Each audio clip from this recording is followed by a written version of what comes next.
o paranaense. Coronel Barroso, que foi um grande líder da Polícia Militar do Estado do Paraná, ele que chegou ao subcomando geral da Polícia Militar, ele que foi comandante de alguns batalhões, como em Paranaguá, Guarapuava. Coronel Barroso fez um trabalho junto ao BOP, BOP, né? Do BOP, Rony. Coronel Barroso foi o coronel da Polícia Militar. Hoje também já não tem mais tantos coronéis como antigamente, porque hoje já não pode mais ser polícia. Hoje, se você gritar polícia, já é abuso de autoridade. Hoje, se você falar que está preso, o cara é capaz de olhar para tua cara e falar assim: quem está preso é você, vou chamar os direitos humanos. Hoje é muita proteção, dificultando o trabalho da lei e da ordem. Ao meu lado, ele, Coronel Barroso, como combinado, quartas-feiras ele está participando do nosso programa, trazendo um pouco da sua experiência dos 36 anos que trabalhou pelo nosso estado na Polícia Militar, e hoje nós vamos falar sobre o transporte coletivo, a segurança no transporte coletivo, que tem a ver com a volta às aulas, já que muitos jovens, muitos estudantes dependem do transporte coletivo para se deslocar de sua residência até o local do seu estudo, a sua escola, o seu colégio, a sua faculdade, a sua universidade.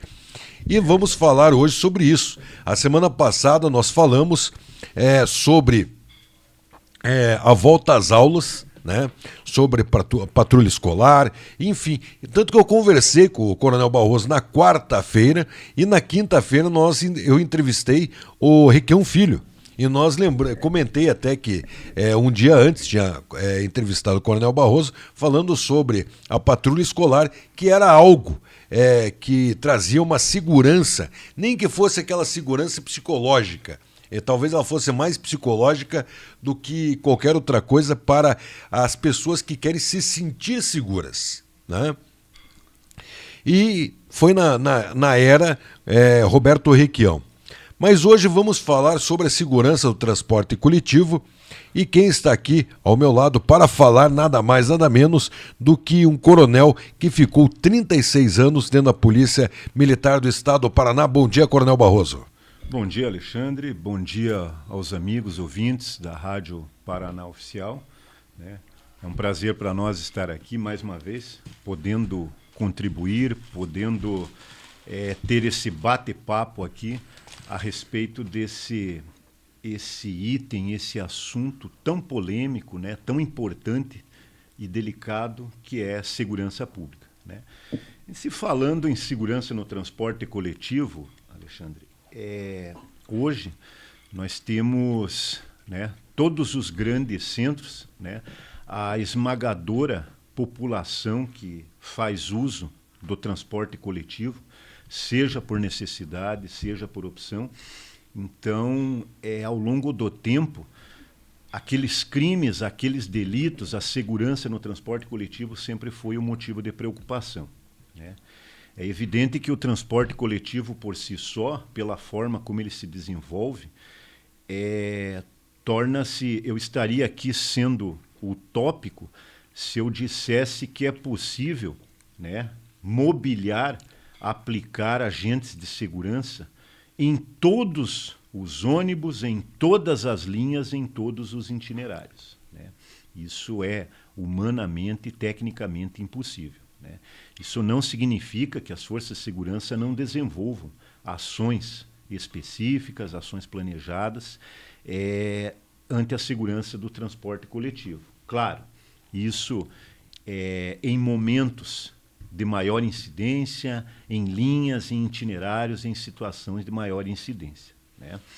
Mas uma parcela bastante importante, e tão importante quanto as ações desenvolvidas pelas forças de segurança, são os cuidados, as cautelas, né, que são medidas simples, mas que são de fundamental importância para contribuir para a segurança, eu diria para reduzir incidentes dentro dos coletivos, né? Hoje, os delitos mais comuns que ocorrem dentro do transporte coletivo, né, são os furtos, são os roubos, a importunação sexual, né? E também em determinados casos, né? Nós tivemos aí episódios recentes que são aqueles casos de vandalismo no interior dos coletivos por ocasião de jogos, de partidas de futebol, onde pessoas, né?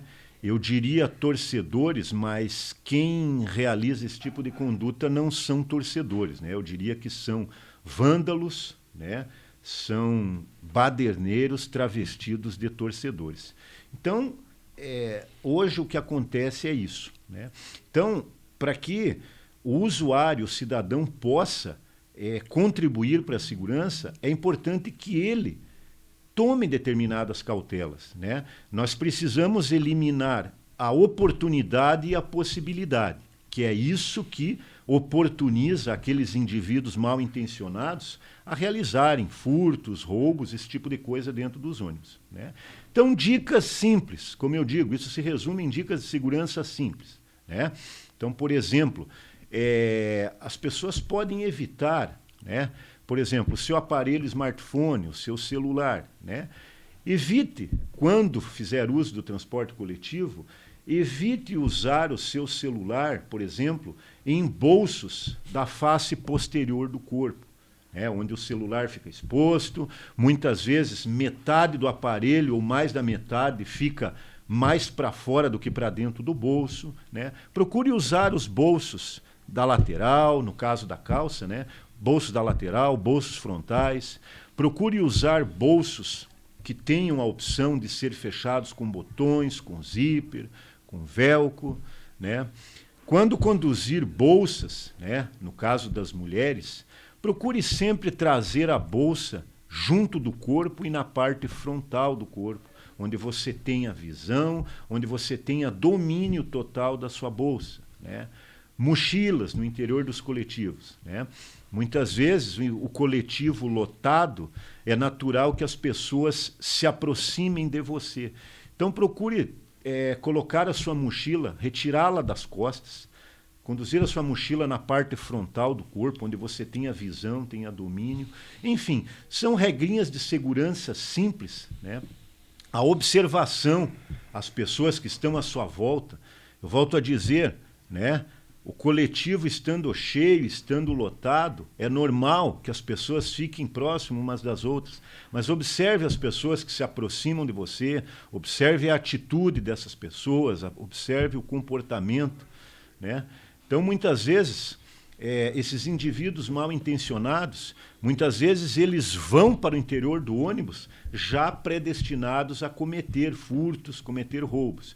Mas muitas vezes eles são nutridos, são atraídos pela oportunidade, pela possibilidade. Coronel, nós sabemos, né, que uma boa parte da população, né, sofre principalmente, né, o transporte, ele não é só, né, com o perigo, a falta de segurança interna, né? Elas começam nos tubos, né? Nós temos grandes ações de furtos, de roubos nos tubos, dentro dos tubos, antes de entrar no coletivo, né? Porque os tubos eles são abertos, né? Até nós temos os furas-catracas, que fazem uma baderna diariamente nos transportes de Curitiba, sem pagar, invadindo, pulando, empurrando pessoas que estão saindo pela porta, que pessoas estão saindo, os furas-catracas estão entrando, skatistas, ciclistas, pendurado no para-choque, pegando carona numa rabeira de um ônibus. Mas o grande problema também são as pessoas que estão à noite também à espera de um coletivo, né, dentro do tubo, e marginais, né, de plantão, descuidistas, como falam na gíria popular do crime, acabam entrando, pulando a catraca e assaltando essa pessoa que está ali.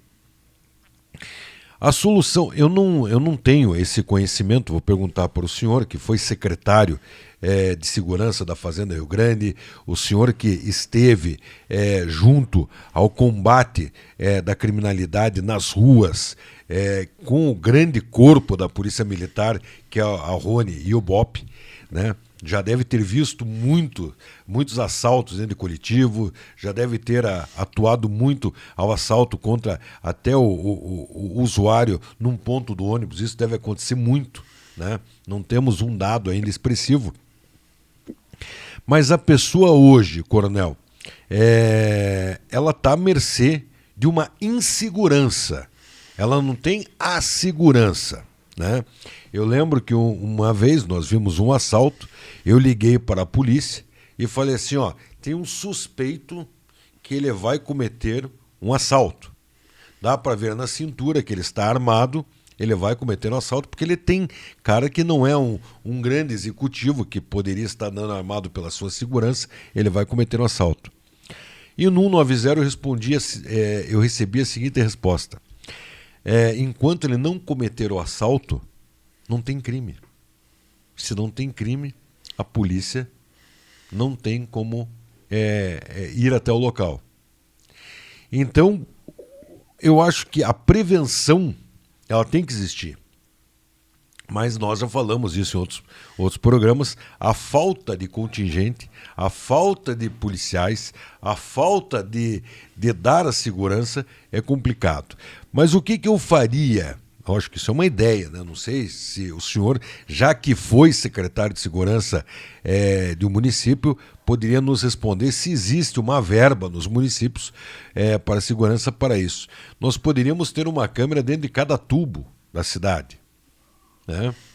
Nós poderíamos ter uma iluminação dentro dos tubos. Os tubos são muito escuros, né? À noite. Eles não têm iluminação dentro deles, né? Eles têm aquela iluminação de LED, que aquela iluminação fica muito escuro, né?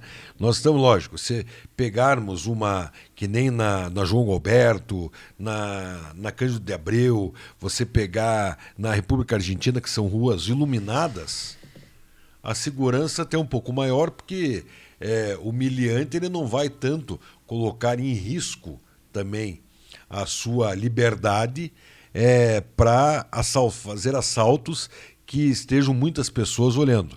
Ele vai sempre procurar locais mais escuros, locais ermos, ou pessoas que estão dentro do ônibus, desatentas. Muitas vezes, eu não sou usuário de ônibus, mas muitas vezes a gente vê dentro dos ônibus, as pessoas estão paradas dentro do ônibus, mexendo aonde? No celular. A partir da hora que você está mexendo no celular, você tirou a atenção da segurança do seu corpo, né, para estar ali mexendo no celular. Então a sua bolsa está ali vulnerável, a sua carteira, às vezes no bolso de trás, está vulnerável, algum pertence seu que está em bolso de jaquetas, que as jaquetas, às vezes, elas são largas, elas não ficam próximo ao corpo, elas também, os bolsos estão vulneráveis a uma mão rápida, ou mão leve, a sacar algo que está ali naqueles bolsos. Qual seria a prevenção que poderia ser tomada? Eu não sei se aí caberia as empresas de ônibus, se caberia a prefeitura, se caberia aos órgãos de segurança. Quem que seria responsável por essa segurança? Só então tomando lá o seu primeiro assinalamento, Alexandre, lá do início da questão dos roubos, dos assaltos à Estação Tubo, né? Num passado não muito distante, quando a passagem de ônibus era paga com dinheiro em espécie, ou até com o tradicional, antigo vale transporte, né? O que acontecia? A incidência, a estatística de assaltos a estações tubo e até o próprio coletivo, né? Quando ainda existia, na maioria das linhas, todas, a figura do cobrador, porque o ônibus trazia consigo ali valores, né? Então, uma medida que foi adotada com o passar do tempo, de utilizar-se o cartão transporte em substituição ao dinheiro, em substituição ao vale transporte, né, foi uma medida pensada, né? Isso diminuiu e muito a incidência de assaltos, não só nas estações tubo, como também nos próprios coletivos, né? Essas investidas contra a estação tubo ainda ocorrem. Só que a partir do momento em que não há mais valores com o cobrador que está ali na estação tubo, esses assaltos são praticados tendo como alvos as pessoas que estão na estação aguardando o ônibus. E claro, você tem toda a razão quando você diz a questão da iluminação. Existem estações tubo que realmente a sua localização consta de locais ermos, locais escuros, locais de pouca circulação de pessoas, onde em determinados horários, noite adentro, fica lá a figura do cobrador, sozinho muitas vezes, ou as pessoas vão aguardar o ônibus, passam longos períodos, e isso se torna alvos fáceis, né, para a ação de marginais. Então, uma medida, né, as medidas que poderiam ser adotadas, né, eu não tenho certeza quanto ao número de estações tubo e ao número de ônibus que hoje contam com câmeras de monitoramento. Mas eu sei que em determinada parcela das estações tubo e dos ônibus que circulam, né, já existem câmeras de monitoramento no interior dos ônibus, no interior das estações tubo, para monitoramento de pessoas. Né? Uma ferramenta aí fruto de parceria da prefeitura com as próprias empresas. Então, essa ferramenta já existe. Né? Ela inibe a ação de marginais? Inibe. Só que em determinados casos, o que acontece? A ousadia desses indivíduos mal intencionados vai a tal ponto que eles deixam de se preocupar com a câmera, ou eles cobrem os seus rostos, né, para que possam praticar esse tipo de crime. Então, volto a dizer, essa ferramenta é efetiva? No tocante à prevenção, é efetiva, ela é de grande valia. Só que, né, diante da ousadia de certas pessoas, acabam que esses delitos, né, acabam a se perpetuar. Mas é uma ferramenta de suma importância. Né? Mesmo depois que o delito já ocorreu, na identificação dessas pessoas, na visualização das circunstâncias em que houve o fato. Né?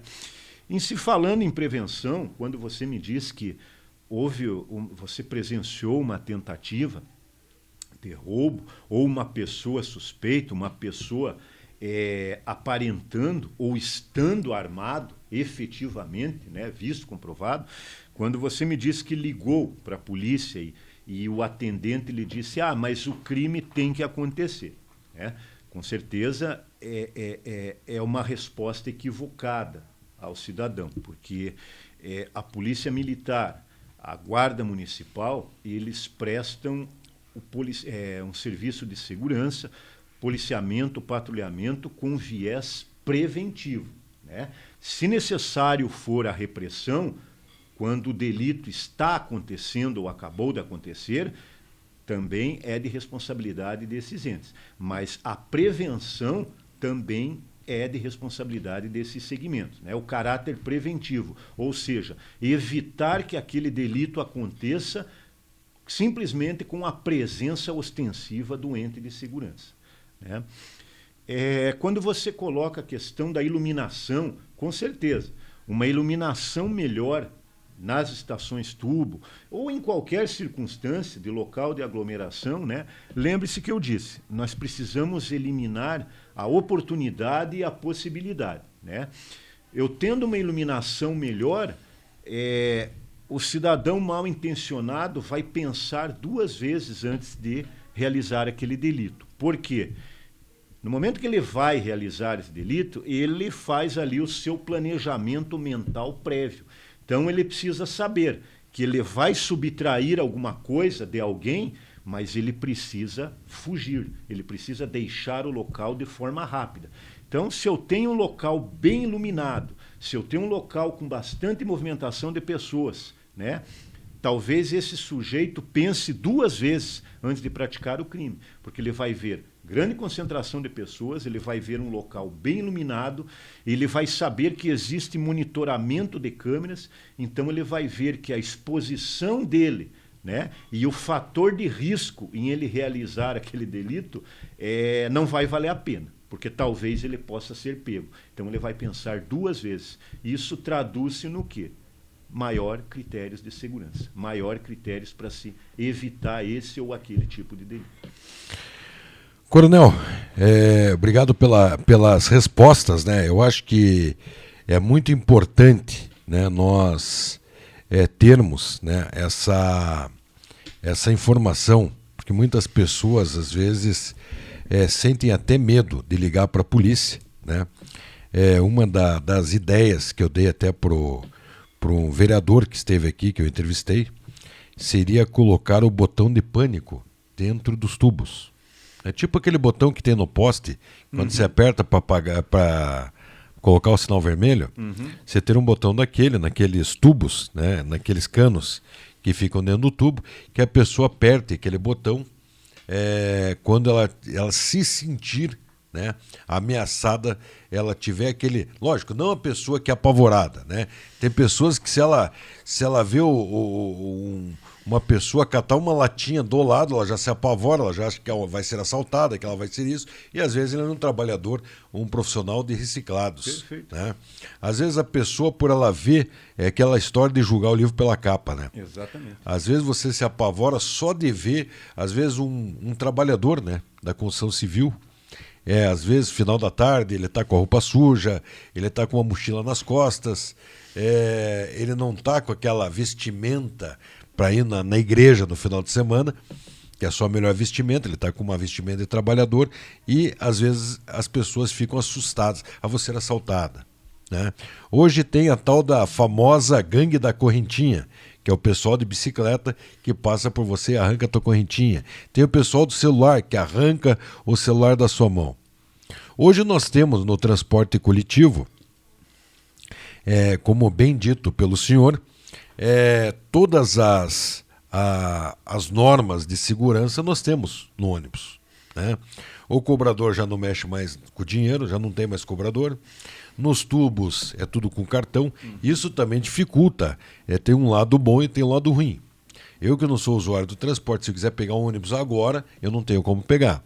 Eu antes vou ter que ir lá na Urbis, fazer o cartão de transporte, colocar crédito no meu cartão, para daí pegar o ônibus. E conversei aqui com o presidente da Sindimoc, o Anderson Teixeira, e ele falou: Alexandre, um dia até o teu cartão ficar pronto. Você não sai com o cartão pronto na hora. É alguma coisa assim que ele me falou. Então, eu não teria como pegar o ônibus agora.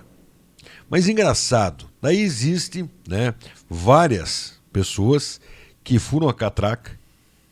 Às vezes eu fico olhando para ver se o motorista vai parar, porque o motorista ele pode parar e retirar a pessoa do ônibus.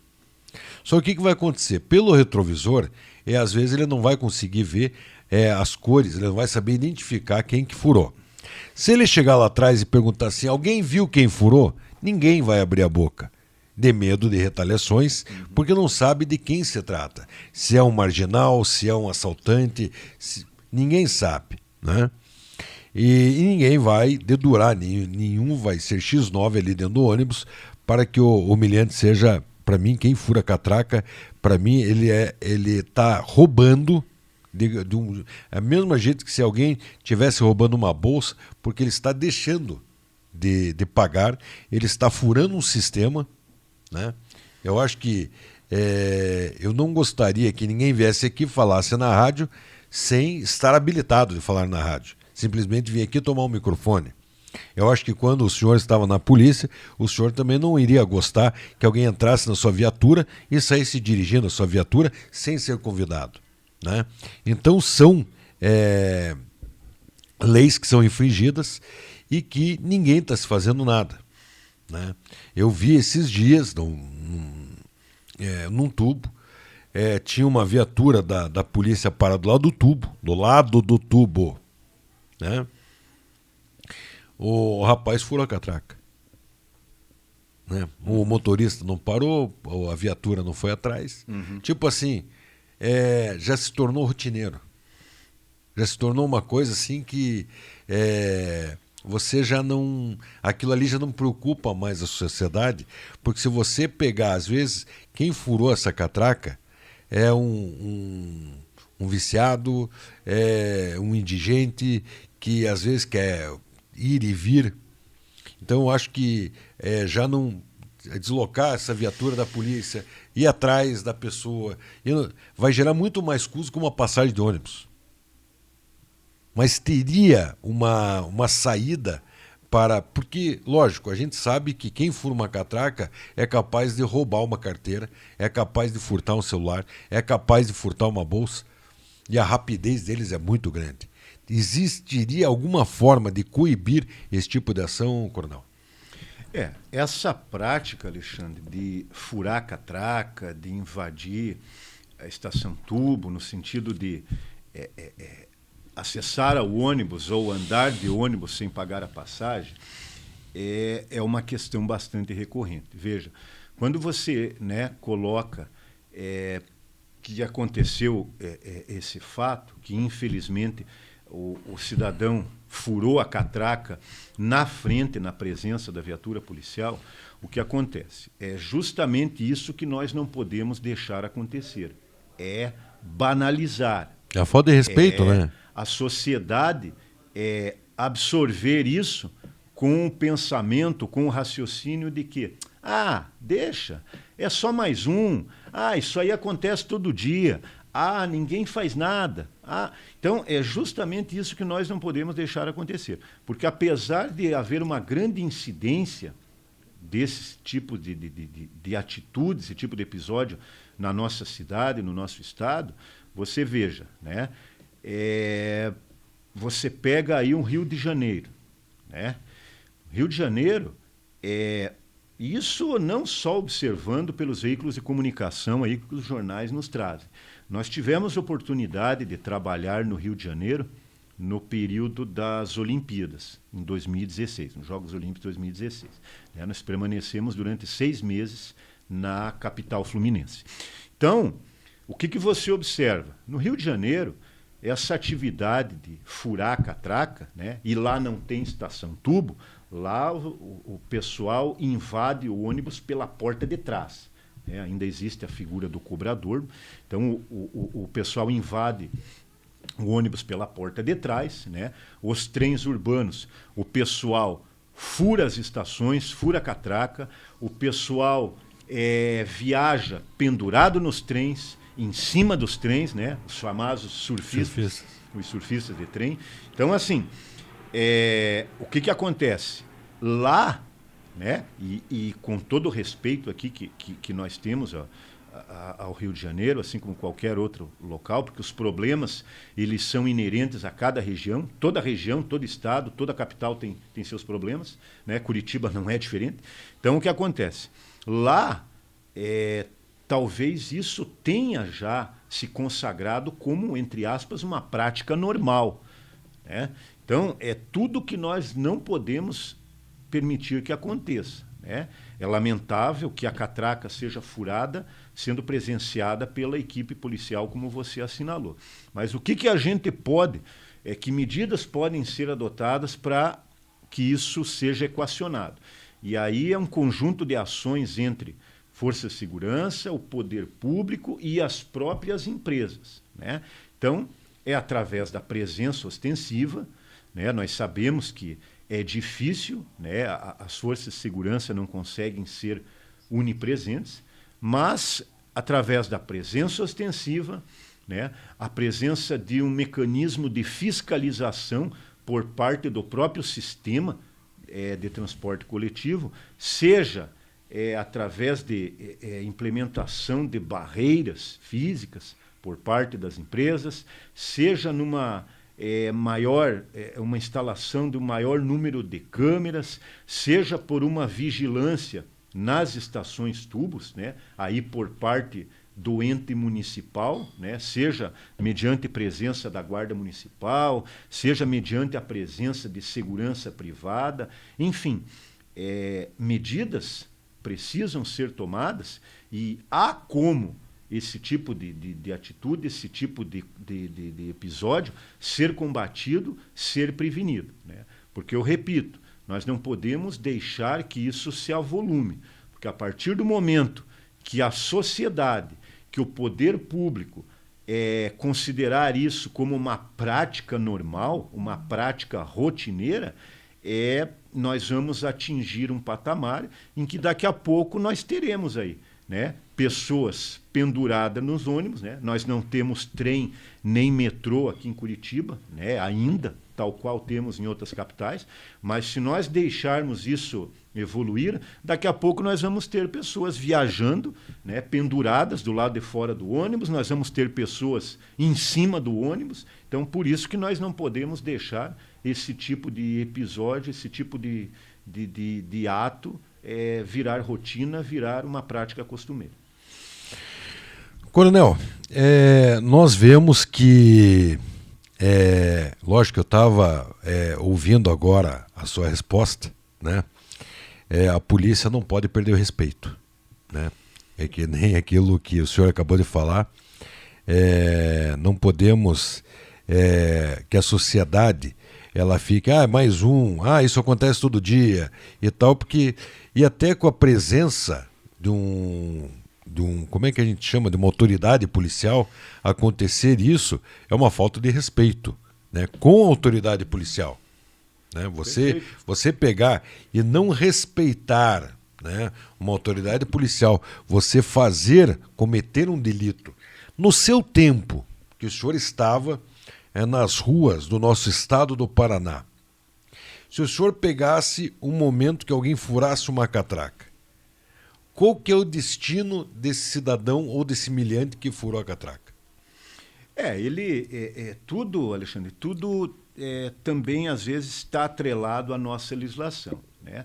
O sujeito que ele fura a catraca, né, o que acontece? Ele está burlando o sistema, ele está fraudando o sistema, né? Então, se ele não subtraiu valor nenhum, então o que acontece? Esse jovem, essa pessoa, ele vai ser conduzido, né?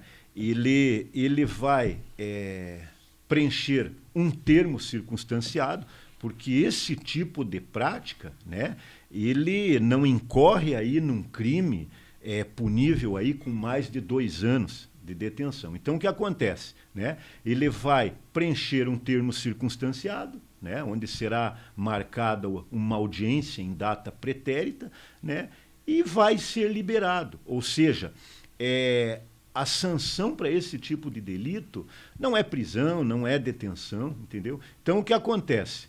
Sabedores de que a sanção imposta, as providências administrativas e as sanções penais, vamos assim dizer, impostas por esse tipo de atitude, são brandas. Então, isso faz com que essa pessoa reincida nessa conduta, porque ele sabe que ele não vai ficar preso, ele sabe que ele vai lá, vai preencher um termo circunstanciado, muito provavelmente ele saia do cartório antes do que a própria equipe policial. Né? Ele vai preencher um termo e vai ser liberado. Né? Então, ele vai ser liberado, é uma sanção branda, é uma sanção administrativa e, né, se for um cidadão que não tenha, vamos dizer assim, que ele seja frequente, reincidente nessa prática delitiva, ele vai continuar a cometer esse ato porque ele sabe que a sanção é branda. Vai ser utilizada a famosa expressão, isso não dá nada. Né? Então, aí a gente incide numa questão da nossa legislação, muitas vezes que a nossa legislação é frágil, né, e permite que esse tipo de conduta seja punida de uma forma branda, de uma forma administrativa, de uma forma que não convença, né, que a sanção não eduque ou reeduque a pessoa a não cometer mais esse tipo de coisa. Então, o que acontece? Ele vai, muitas vezes, voltar a cometer esse tipo de coisa, porque a sanção é branda. Né? É um desrespeito para com o Estado, é um desrespeito para com a autoridade policial? Mas o que acontece? Talvez se nós tivéssemos uma legislação um pouco mais forte, um pouco mais incisiva, em que a responsabilização dessas pessoas diante dessas condutas fosse um pouco mais severa, talvez essas práticas fossem reduzidas, talvez houvesse uma conscientização maior. Porque, como você falou, um jovem, uma pessoa que fura uma catraca, como você disse, isso se equivale a furtar uma passagem de ônibus, talvez. Isso equivale a fraudar um sistema, isso equivale ao desrespeito ao serviço público, né? Então, talvez esse jovem ele não seja um marginal, ele não seja um autor de roubos, né, de delitos de maior gravidade. Talvez ele seja ali só um jovem que talvez ele nem precise fazer aquilo ali. Talvez ele faça aquilo ali por espírito de aventura, enfim, né? Por uma questão é uma fraude, é um ilícito, mas ele cometa aquilo ali por simples aventura. Até talvez... desafios na internet, né? Que os jovens estão se desafiando entre eles. Exatamente. Então, talvez, assim como pode ocorrer o contrário, assim como esse sujeito que comete esse tipo de coisa seja realmente uma pessoa já com uma vida, com uma ficha criminal pregressa, né, detentora de episódios, detentora de crimes graves, crimes que envolvam violência, grave ameaça, pode ser que sim, mas isso só o fato concreto, o episódio como um todo vai nos dizer. Então, enquanto a nossa legislação for branda, né, como você disse anteriormente, o motorista, a figura do motorista. O motorista ele presencia, ele flagra, né, ele visualiza lá pelo retrovisor, né, ele é avisado muitas vezes por passageiros, tem gente pulando a catraca, tem gente entrando pela porta de trás. Só que o motorista dificilmente ele vai se expor. Por quê? Porque ele tem medo de represálias, porque ele tem um horário a cumprir. Esse que é o grande problema, o horário, né? O horário a cumprir no seu roteiro. Então, assim, se ele parar o coletivo, né, descer do ônibus para verificar o que está acontecendo, ligar para a polícia, aguardar a chegada da polícia, enfim, né? Ele não vai querer perder o horário do ônibus. E causou um caos, né, daí, né, para os usuários. Aí eu tenho uma série de agravantes aí, as pessoas que estão naquele ônibus e demandam de horário para chegar no trabalho, chegar no seu destino. Então, assim, nós não podemos, né, atribuir isso ou atribuir certa carga ao motorista. O motorista ele vai fazer o que é possível, né? Talvez haja orientação da própria empresa. Olha, quando acontecer esse tipo de coisa, né, prioridade é a sua segurança, a sua integridade, o horário da linha, os protocolos da linha. Então, infelizmente, né, o prejuízo da passagem negativada, a empresa vai arcar com o prejuízo e o motorista segue o seu trajeto, segue a sua rotina de trabalho. É o que normalmente acontece na prática. Coronel, são 9 horas e 52 minutos. O tempo voa, hein? Passa rápido. A gente fala bastante. Bastante. Coronel, uma dica para aquele jovem que acorda todo dia às 6 horas da manhã, né, para ir para o colégio, né? Tem colégios que as aulas começam às 7, tem colégios que as aulas começam às 7h10, tem colégios que as aulas começam às 7h40, mas geralmente às 6 horas, né, o estudante, que é o usuário do transporte coletivo, ele acorda aí com uma certa antecedência para pegar o seu ônibus antes das 6h30. Ele já está num ponto do ônibus ou num tubo, numa estação tubo, para pegar, ou num terminal para pegar o transporte coletivo. Muitas mulheres, que hoje é o grande problema, que sofrem não só com o assalto, mas também o assédio, né, que é um dos grandes assuntos hoje do transporte no ônibus, que é o assédio que essas mulheres sofrem, né? Eu fui entrar num debate aqui, o senhor sabe que logo depois do programa tem o programa Empreendendo com Elas, com a Josiane Mota, e eu acabei entrando no embate, né, que a gente às vezes fala o seguinte, porque a mulher vai andar no transporte coletivo, ela está com roupa de academia. Lógico que ela está de roupa de academia, está de top, calça leg e tal, tudo bem, a mulher tem o direito de se vestir assim. A mulher tem o direito de se vestir do jeito que ela quiser, né? Isso não impede, né, ela de sair na rua pela forma que ela está vestida.